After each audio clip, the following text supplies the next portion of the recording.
Hello friends, welcome to my YouTube channel. आज की video में हम डिस्कस करेंगे मल्टीपल स्क्लेरोसिस। ये क्या होती है? हमारी एक सीएनएस की डिसीज कंडीशन आप कह सकते हो या फिर डिसऑर्डर आप कह सकते हो। इसमें होता क्या है? एमएस, इसको हम क्या बोलते हैं? मल्टीपल स्क्लेरोसिस को एमएस भी बोलते हैं। तो एमएस से आप सीधा सीधा याद रखोगे, M means myelin and S means के सीट। ठीक है। इसमें होता क्या है? हमारा जो सीएनएस होता है, सेंट्रल नर्वस सिस्टम, उसकी जो माइलिन सीट है उसका डिस्ट्रक्शन हो जाता है, जिसको हम क्या बोलते हैं? डीमाइलिनेशन बोलते हैं। Got it?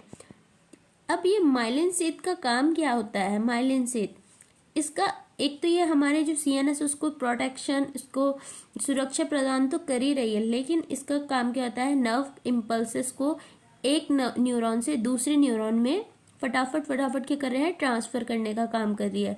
अब जब ये माइलिन सीट क्या हो गई है? डिस्ट्रक्ट हो गई है, डीमाइलिनेशन हो गया है, तो इसलिए क्या होगी? जो इम्पल्सेस जा रही हैं वो भी स्लो जाएंगी एंड पेशेंट में क्या होगा? वीकनेस देखने को मिलेगी।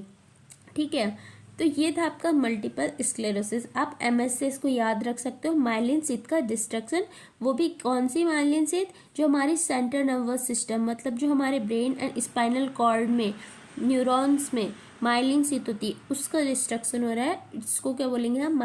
मल्टीपल स्क्लेरोसिस की कंडीशन बोलेंगे। ओके, सो नेक्स्ट स्लाइड में मूव करते हैं। As you can see here, there is healthy nerve cell. जो हेल्दी नर्व सेल है उसमें आप देखोगे ये आपकी क्या है? एक्सॉन, एंड एक्सॉन के बाहर जो एक कवरिंग है ये आती है आपकी माइलिन सीट, नॉर्मल। अब इसमें देखो ये डैमेज हो गई है माइलिन सीट। ठीक है। इस वजह से क्या होगी? अब नर्व इम्पल्सेस जल्दी यहाँ इलेक्ट्रिकल करंट पास नहीं होगा, इस वजह से वीकनेस देखने को मिलेगी पेशेंट में। थ्योरी डिस्कस करते हैं। मल्टीपल स्क्लेरोसिस, सबसे पहले ये क्या होता है? हमारा सीएनएस का डिसऑर्डर है। Chronic progressive inflammatory disease of CNS characterized by demyelination of nerve fibres of CNS. जैसे कि मैंने आपको ये सब कुछ बता दिया है।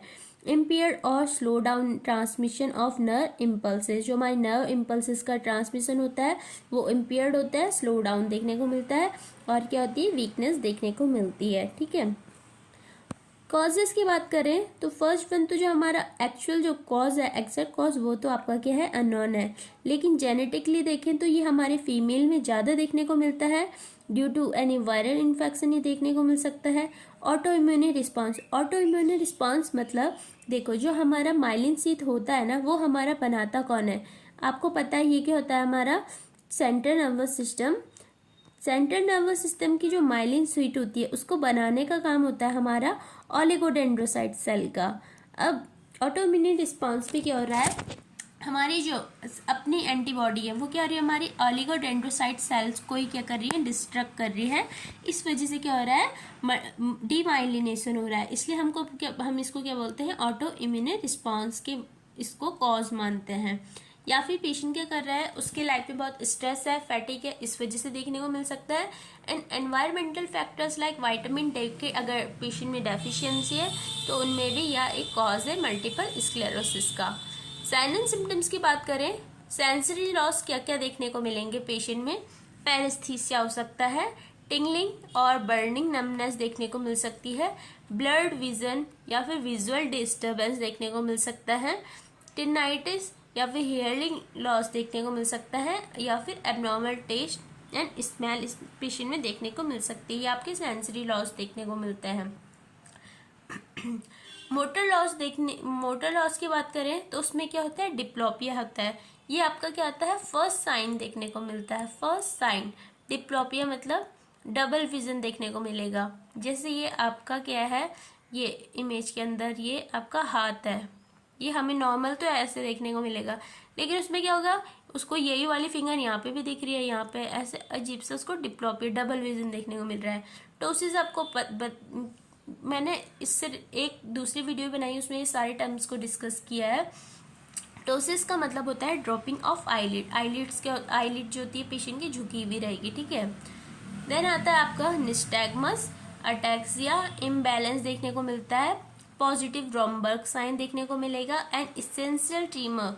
इन ओल्ड एज, अगर वो रेस्ट करे चाहे एक्टिविटीज करे उसमें ट्रीमर्स देखने को मिलते हैं। देन बात करते हैं हम एक्सक्रीटरी साइन। एक्सक्रीटरी साइन में फ्लैक्सिड ब्लैडर देखने को मिलेगा, उससे क्या होगा, यूरिन डिटेंशन देखने को मिलेगा। स्पास्टिक या फिर ओवर एक्टिव ब्लैडर हो सकता है, जिस वजह से क्या होगा, इनकॉन्टिनेंस देखने को मिलेगा। बोवेल में देखें तो कॉन्स्टिपेशन एंड डायरिया, ये दोनों चीजें पेशेंट में देखने को मिलती है। अब दो हमारे स्पेशल साइन है, ये मतलब पेपर में बहुत पूछे जाते हैं, ठीक है। एक आता है आपका लेरमिट साइन, एक यूट ऑफ साइन।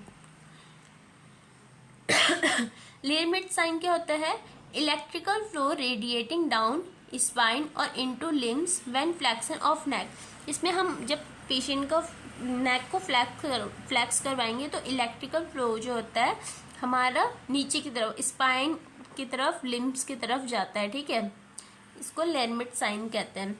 यूटॉफ में क्या होता है, heat Roshan the symptom of multiple sclerosis. जैसे किसी पेशेंट को क्या है, मल्टीपल स्क्लेरोसिस की कंडीशन है, और उसमें जो भी मैंने अभी आपको साइन एंड सिम्टम बताए थे वो है, ठीक है। जब वो पेशेंट क्या होता है, सन में जाता है या फिर हीट वाली जगह में जा रहा है, तो उस वजह से वो सिम्टम्स जो होते हैं और ज़्यादा खराब होने लग जा रहे हैं, और ज़्यादा रोशन हो जा रहा है, ठीक है। तो उसको हम यूट ऑफ साइन बोलते हैं। डायग्नोसिस की बात करें तो पेशेंट में हम क्या कराएंगे, history collection, physical examination, MRI, CT scan, NCT मतलब nerve conduction test. Lumbar puncture करवाते हैं पेशेंट का, एंड इसमें देखने को क्या मिलता है, 3 to 4 mm sclerotic brain plaque on MRI। जब हम MRI करवाएंगे तो उसमें देखने को मिलता है एलिवेटेड गामा ग्लोबुलिन इन सेरेब्रो स्पाइनल फ्लूइड। ये दोनों चीजें जब हम MRI करवाते हैं तो उसमें देखने को मिलता है। लंबर पंचर हम क्यों करवा रहे हैं, ताकि उसमें क्या देखने को मिले, CSF एग्जामिनेशन के लिए, ठीक है। उसमें हमारा क्या हो सकता है, जो गामा ग्लोबुलिन है वो एलिवेटेड देखने को मिल सकता है। मैनेजमेंट, अब हम इसको मैनेज कैसे करेंगे, इम्यूनोग्लोबुलिन थेरेपी दे सकते हैं पेशेंट को, इम्यूनोसप्रेसिव थेरेपी, जैसे इसमें मिटोजेंट्रॉन आ सकता है, प्लाज्माफेरेसिस करवा सकते हैं, सीनस स्टिमुलेंट दे सकते हैं, muscle relaxant, cholinergic drug and anti cholinergic drug हम इसमें देख सकते हैं। मसल रिलैक्सेंट लाइक हम डायज़ेपाम दे सकते हैं, किस कंडीशन में, जिससे मैंने आपको बताया था ना, ट्रेमर्स देखने को मिलते हैं, तो उसमें हम क्या कर सकते हैं, डायज़ेपाम दे सकते हैं। कोलिनर्जिक ड्रग किस लिए दे सकते हैं, एम्प्टी द ब्लैडर के लिए, ठीक है। एंटी कोलिनर्जिक किस लिए दे सकते हैं, टू रिलैक्स ब्लैडर को रिलैक्स करने के लिए, ठीक है। ये सब हम उसको मैनेज करने के लिए ड्रग दे सकते हैं। नर्सिंग मैनेजमेंट की बात करें, फर्स्ट वन आपका आता है प्रिवेंट इंजरी। इंजरी से क्या करना है, पेशेंट को प्रिवेंट करना है, फर्स्ट प्रायोरिटी आ जाती है। डिप्लॉपिया की कंडीशन में हम क्या करेंगे, डबल विजन है तो उसकी जो आईज है उनको आई पैच से कवर करके रखेंगे।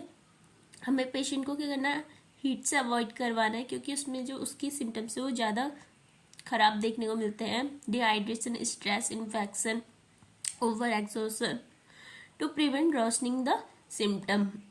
बॉवल ब्लैडर केयर करने हैं, and rest, mild to moderate rest देनी है पेशेंट को, ठीक है।